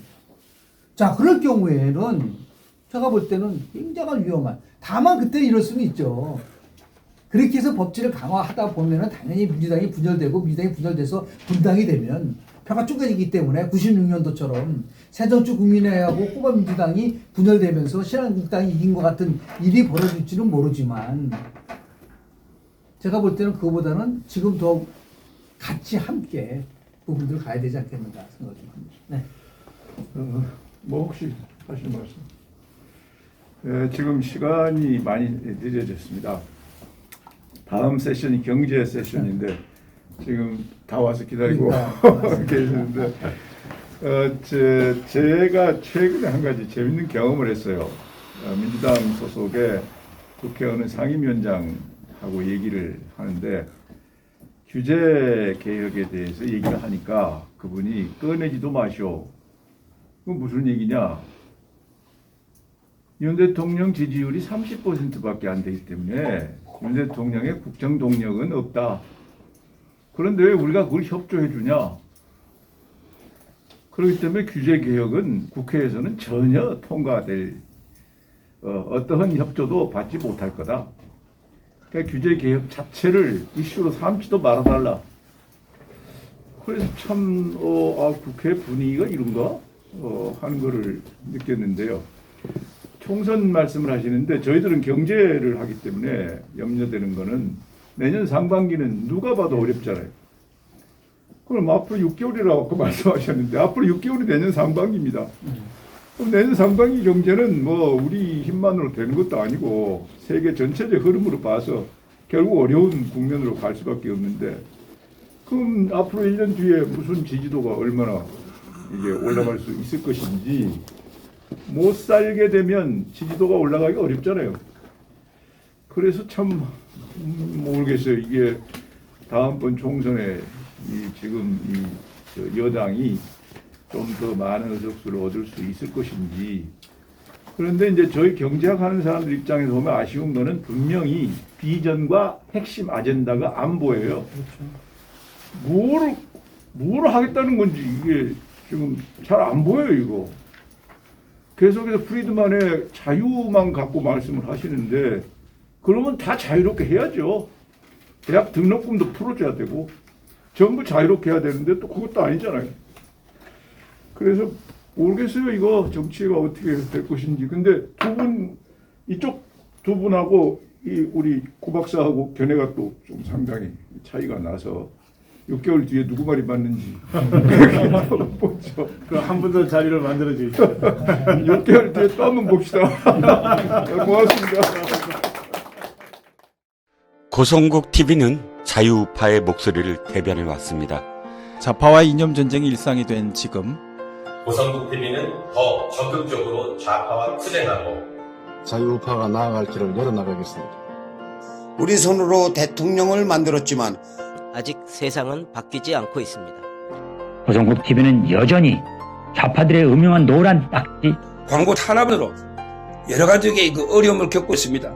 자유우파 국민 여러분, 한 달에 10,000원씩 후원하는 만만 회원이 되어서 고성국 TV를 지켜주십시오. 올 한 해 많은 분들이 후원해 주셨지만 10,000명의 회원이 되기까지 딱 2,000명이 부족합니다. 올해가 가기 전 2,000분만 더 만만 회원이 되어주십시오. 고성국 TV는 고성국 TV는 여러분이 곁에서 여러분과 함께 대한민국을 지켜나가겠습니다. 감사합니다.